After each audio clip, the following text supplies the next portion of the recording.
Hey, it's Nintenbros. Hi! What's going on, podcast listeners, and welcome back. Now, you may be confused because you're like, wait a minute. This is not usually who starts the episodes, but guys, we are starting our half episodes on the 15th and 30th. We know you are all so excited because today, well, we have Mario Kart Top 5s. Now, yes, it is not only me. Jake is still here. How you doing? Hey, I'm Jake. I'm still here. Yeah, so we are just now switching it up for the half episodes. We won't go too much in depth with it. But anyways, we'll get straight into the main part of the episodes, which is top 5 Mario Kart tracks. Now we're going to start off with tracks. Holy smokes. Yeah. Does this mean you're going to lead? I know, it's crazy. We're going to do tracks and then we're going to do items. And that's it. That's the whole episode. No, what have we been playing? Because no, it is not Paper Mario or Origami King. We don't really care on these half episodes. Yeah, exactly. Half episodes, maybe the vibe's different. Yeah, man. We're going to see. I guess I'll go first because I guess that's what the host does. And I guess I'll stop saying I guess. I guess that might be good. Yeah. All right, so we're going to go from 5. Yeah? Sure. 5 to 1. No honorable mentions because Jake said no. So you don't get a participation medal. No. This was actually some hard decisions. I was just going to do honorable mentions, but I'll stop myself there. We're going to go number 5, Sherbert Land N64. Now, I know what you're thinking, right? Why the hell is this here? It's like ice, it's penguins, like you die a lot. Sherbert Land Nintendo 64. Yeah. How many times do you think you fell off that map? Like every single time I played the game. You bump into penguins, you start going the wrong direction in the cave part. Mm-hmm. It is difficult. Yeah, but it is. Whenever someone says Mario Kart, this is the main track I think of, surprisingly. Honestly, it's one of the few tracks that I think of right away as well, because when we first got Mario Kart, I'm pretty sure our dad brought it home one day, and he sat us down, or maybe it was just me, and he was like, we're going to play Mario Kart together. It was in my mom's room. We both played Mario Kart Nintendo 64, and one of the first tracks we played, it was probably the first cup, the one with the Sherbert Land in it. Yeah. So I just, really iconic for me too. So I'm not surprised that's on your top 5. I mean, Sherbert, it's cool still. Plus it's a good ice cream, like, you can't go wrong with Sherbert. Exactly. My number 5, Banshee Boardwalk. Continuing with the Nintendo 64 trend. Yeah. Banshee Boardwalk, your boy is all about the boo. Banshee Boardwalk is a scary map. I've always been a fan of scary-ish maps. And Banshee Boardwalk has the bats flying out at you at one point. Yeah. It has the big Cheep flying over you, and it's like almost holographic, and it's really, really cool. And I honestly like it because it's one of the harder maps in the Nintendo 64 version, and it's just the scary-esque vibe. The crazy thing is, I barely remember this. What? I remember the SNES one that was on the Wii with the boos.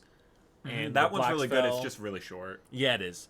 But I do like that one. I barely remember this one. I gotta play the N64 one again. I have the game. Yeah, dude, you do have the game. And honestly, if you downloaded the expansion pack for Nintendo Switch, you could play it revamped up too, which would be cool. Yeah, maybe make some videos or something. But moving on to number 4. These were hard decisions, like I said, right?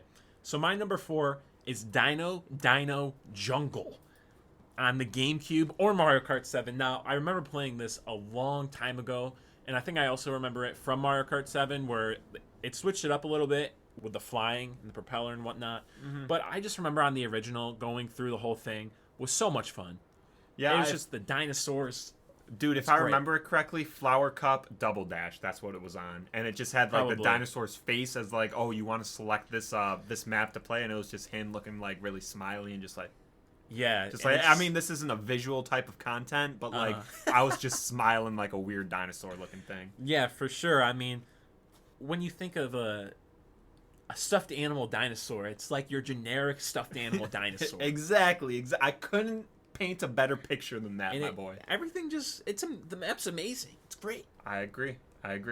My number 4, I know a lot of you guys know this one. I mean, this one is like a fan favorite. Grumble Volcano for the Wii, man. Yeah, this was going to be an honorable mention. Well, no need to put it as an honorable mention because I got it on my top 5. All right. Grumble Volcano, so many memories. I remember in the Wii version, I really dove into time trials because you could compare your ghost speed with like everyone around the world. So I tried really hard to get good time trials. and Grumble Volcano was one of the yeah. maps I went hard on, and I just really liked it because every time you took a lap, you would go around the same course, but it would slightly alter because land was falling down or like rocks were falling down at you. So it's just a really neat course, really switched things up for the Wii, and I was a big fan of it. For sure, super cool. I love this one as well. It just, I couldn't get there above everything else. It's all right. It's all right. But moving on for my number 3, it's going to be Waluigi Pinball. This recently was on the Mario Kart 8 Deluxe DLC, but it originated from the DS, surprisingly. And everybody loves it. It's just Waluigi Pinball. I mean, you go, if you play it or you watch it on YouTube, someone's gameplay. Dashies. Yeah, Dashy for sure. I saw, it looks great. There's vibrant colors with pinball for sure. That happens. The bumpers and whatnot, they're going. They flick the pinballs. You can see the pinballs bouncing everywhere. You bump off his stuff. You go through that big thing at the beginning. Oh yeah, it's great. That map alone has made me want to get Mario Kart booster packs. That map alone, because I saw Dashy play it and I was like, man, this looks like a lot of fun. I really want to try it out. For sure, it's great. My number 3, Daisy Cruiser for the GameCube. And I know this is kind of just like a generic one, but this one holds a lot of memories because I remember like staying home sick from school and doing time trials on the GameCube. And when it was GameCube era, right? Your boy was young. I'm not that old. I'm only 24. So your boy was young when the GameCube was hot. Yeah. And, when you're a kid, you just do really random stuff in video games. So instead of doing actually time trials and going for the fastest time possible, I explored the Cruiser. Really? I thought that's interesting. Yeah, dude, I thought it was like the neatest map in the GameCube one. So it's pretty cool. This isn't necessarily for like, oh, it's the most best map out there. It's like one that I spent the most time in exploring.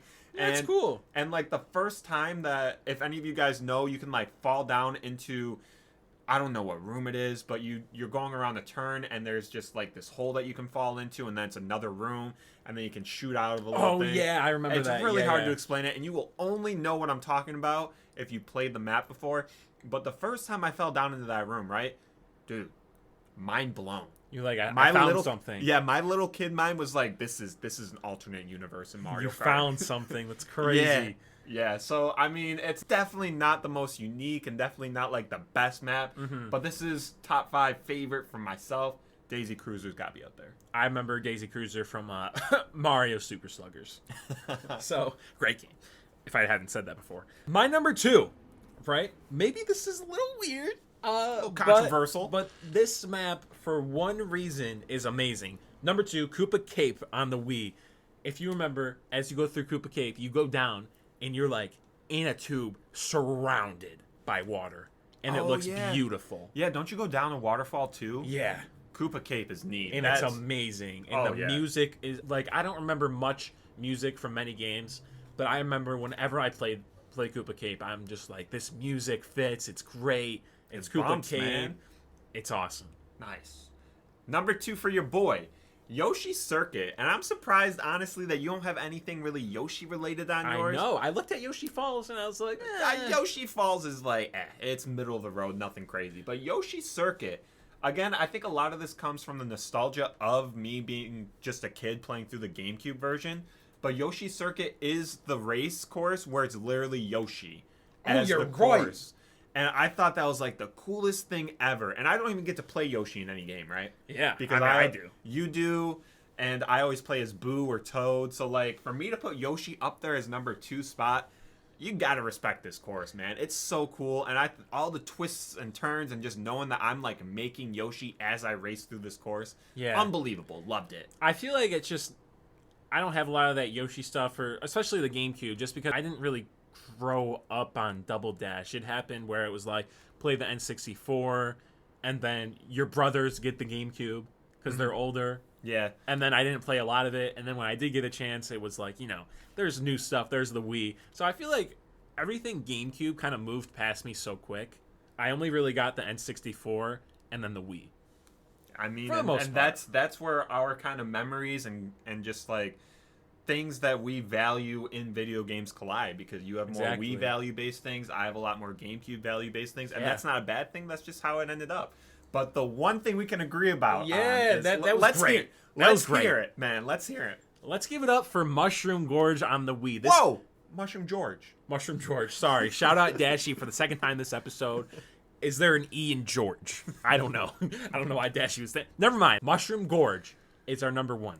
For both of us. We have so many memories with this course. I think it was so unique and so just like perfectly crafted. And it was my favorite course to run time trials on. If you wanted to 1v1 in Mario Kart, where do you go? Mushroom George. For sure. I think that's right. I mean, this is one of the only courses I remember actually doing time trials for and trying to get... There's like... I feel like sometimes mushrooms pop up at the end with the Goombas and stuff. Mm-hmm. And you would have to hope to like get a mushroom right before the grass. And then you like turn around on the grass at the same time with the mushroom that you got the drift. Oh, yeah. Oh, yeah. Yeah, and just everything about this course is great, you know. We used to think back then, find glitches for it, and we thought there was like a glitch to where you bounce off the first mushroom and use a mushroom or something, and it gets you really far. Yeah. Something like that. Oh, man. I bet at least a couple of you listeners out there also think Mushroom Gorge is one of the best because it is a fan favorite, hands down. But anyways, moving on, right? Those are the top 5 Trouks. Top 5 Trouks. So now we're going to move into our top 5 items, which is a little more, you know, just... rip them off, kind of. So, I'll get straight into it. My number 5 is going to be the triple green shells. Why? Because, think about this, right? You're in maybe like, how many players do they have now? 12? 12, yeah. But triple green shells, when I think of it, iconic to Mario Kart 64. All right. Iconic. Anyway, so 8, 12, doesn't matter. You're in around 5th place, right? That's what I was thinking. Yeah, it's a 5th place type of item. It's a 5th place type of item for sure. You get triple green shells. You nail 1. You nail 2. You miss the 3rd, but since you nailed 2, it's so amazing. It's such a great feeling. You move up to like 3rd. You're like, yeah, we're doing good. Got some momentum now. Those guys, those losers behind me now. Triple green shell is just red shell's a lock on. It's like no skill. It still feels good, but green shell, I feel like once you hit them, it's a great feeling. It's more of a snipe feeling, more of a skillage type of feel. You feel like you just leveled up. I get it for sure, man. I get it for sure. Number 5 for your boy. This might be a little controversial because it's one of the newer items, but a super horn. It kind of dilutes the complete overpoweredness of the blue shell, and for that reason alone, I think that the super horn deserves a spot because it can just bounce the blue shell away and it can save your ass when you're in first place. So it is such a valuable item, and I like it a lot, but it doesn't get used as much as any other item, but I still think it's really important to have up there. That's why it's number 5 and not number 1. I don't know how much I like that, honestly. I like it a lot because think about it. You're tight. It's 150cc, 200cc. You're going against all these comms, and you've had the lead the whole game, and then all of a sudden a blue shell's coming right up your alley, and you're like, oh my gosh, I'm so close. Super horn. My number 4 is gonna be lightning. My number 4, I kind of just had to pick something, and I feel like lightning is just, you know, it doesn't really change anything up besides the last place player going up like maybe 2 spots. But I feel like 1 through 5 always stays the same because, you know, they get bigger according to their ranks. So like 5th will get bigger first, then 4th, then 3rd, then so on. Exactly, but I feel like that doesn't that rarely changes up anything in the top places. But I feel like it's still funny to see because I know it doesn't change anything, but anytime I'm in first place to get lightning, I'm like, oh my god, this is it. I'm gonna get past, but you never do. It's just kind of like a freak out moment that is never really a reason to freak out. Okay. And it's like such a staple. It just deserves a spot. All right, that's respect. Number 4 for your boy, Piranha Plant. One of the few items on here that I feel like uses skill. Piranha Plant kind of launches you forward and then like snaps back ever so slightly. And then launches you forward again and then snaps back. So I just like it because you can hold on to the Piranha Plant a little bit, or you can just like pass it off right away. It's like kind of up to you. And that using that like combination of skill and like how long do I want to actually like test the Piranha Plant to see if I get squashed or whatnot. It's cool. It's a nice risk and reward system, and I like Piranha Plant. Yeah, I agree. Pretty cool. Now, I was thinking, isn't there another lightning that you have to pass off to people in order to not get hit by it? Yeah, I think the whole thing might actually be lightning. I was just rolling with it like, okay, yeah, it's Piranha Plant, not the lightning. But I think Piranha Plant is something else that I'm not. It might be. But so I like the lightning, man. The lightning bolt. Anyways, I'm going to rip off my 3rd one because I do too. The lightning bolt that you have to pass off is great. right? I'm getting rid of Mushroom at 3. We're putting Lightning at 3 for mine because I feel like that's a super cool mechanic. I really like that in Mario Kart. You know, you're in like 3rd place, you get a Lightning passed off to you. You're like, this motherfucker, and then you and then you go up and you're like, oh my god, this is so annoying, and you go. It's like a great time when I feel like you're playing with a couple friends and someone passes off a Lightning to you. It's if you get hit with a red shell, it's like, whatever, it's just the game. But if someone passes off a Lightning to you, it's like they had it out for you. Yeah, exactly, because they meant to hit you, right? Mm-hmm. That's not something you accidentally do. Yeah. Number 3 for your boy, iconic blue shell. We have a TikTok about this, right? When you're in first place in Mario Kart, you get hit with the red shell. Not too bad. You can get right back up, still stay in first. Blue shell, unless you have a huge lead, man, it's over. You're down in 2nd, 3rd, 4th. And I think the blue shell is so important in the game because even though we now have the super horn, which is a controversial item. I know, we can make a whole nother podcast on it, honestly. Even though we have that, I still think the blue shell is a great item because it just zeroes in on first place and really gives everyone a chance to get back in the race. Mm-hmm. And it's not something the first place racer wants to have, but it's something that every Mario Kart's known for, and it's just there now. You just gotta own it. Blue shell. For sure. That's what I'm saying. Even though it's not on my list.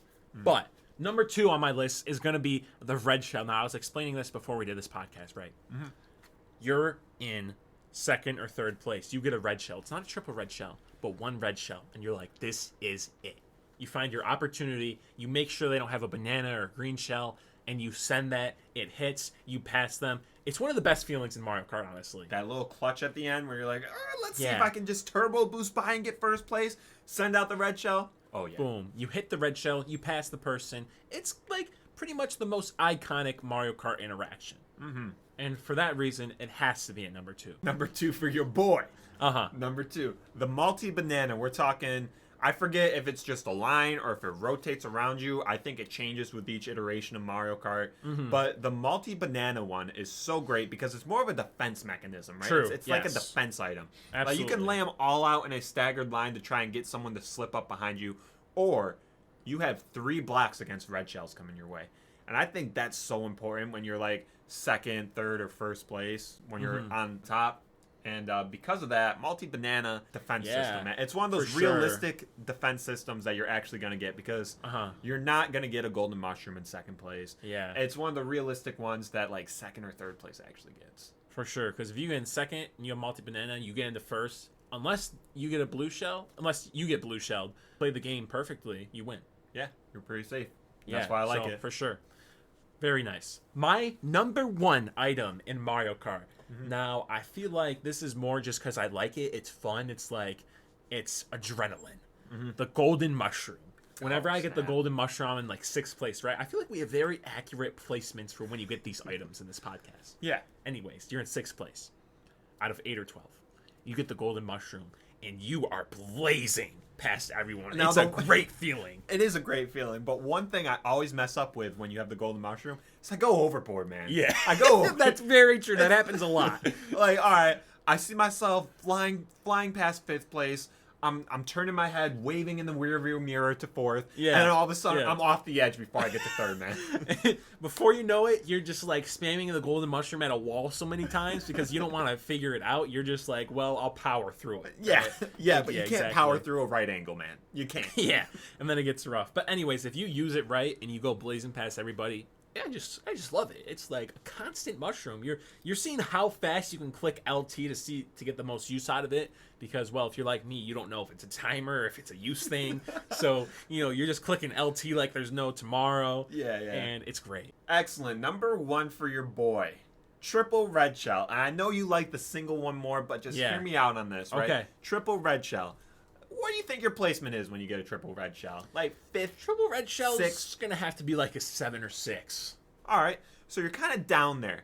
But the game's not over. The game is not over. You pan out your route with a triple red shell and you make that comeback and then you feel yourself getting in 3rd, 2nd, 1st. However you pan out that triple red shell, dude, the possibilities are endless. No, I totally agree. You're like with a triple red shell in 6, you hit 5th, 4th's not far behind, so you just use the turbo thing behind them. You get into 4th, you hit 3rd, you get into 3rd, you hit 2nd, you get into 2nd. And then it's like you gotta take it from there. You gotta figure it out. But yeah, I mean, you can use it to get there. I feel like the triple red shell kind of feels like a challenge. Like I get it in 6th place, and I'm like, all right, challenge on, challenge accepted. For Let's sure, do this. yeah, that's true. And I like that feeling because the game's offering you something. It's like, here you go make it happen, and then you can. It's like a bullet bill's a free pass. A triple red shell's a challenge. Exactly, and that's why that's my number 1 item for Mario Kart. Very nice. All right. We hope you enjoyed, everybody. This has been Top 5 Mario Kart tracks and Top 5 Mario Kart items. Do you want to take us home? Yeah, no problem. So, if you guys enjoyed this podcast in any sort of way, make sure to check us out on our socials. We're kind of active over there. I know, it's crazy. So you can check out Nintenbros93 on the Instagram, Nintenbros6 on the Twitter, and what's our TikTok? TikTok's just Nintenbros. Nintenbros for TikTok. You'll find it. You can catch the homie Low over on all of his socials at On a Ship. Yeah. Pumping out some content, right? I know. Instagram, hopefully some YouTube stuff soon. I'm seeing what I can do. I'm seeing what's going to happen. Excellent. Yeah, you got a lot of things in store from what you told me. I know. There is a lot of content going to come. Maybe not on a ship, but on a different channel that's not really, insightful to promote here. Right. It's all right. Go check out your boy at OnABoat97 on all socials. I mean, we're going to make a comeback one day. I did get one live stream like a week ago now, so kind of okay. It's okay. That's good. But yeah, that's about it. Go check us out everywhere. All right, guys, thank you so much for listening. This has been Nintenbros number 76.5, or it's 77.5, depending on when the episodes go up. So that's true. It is a 0.5 episodes, our first one. Thank you all so much for tuning in, and we'll catch you next time. Bye.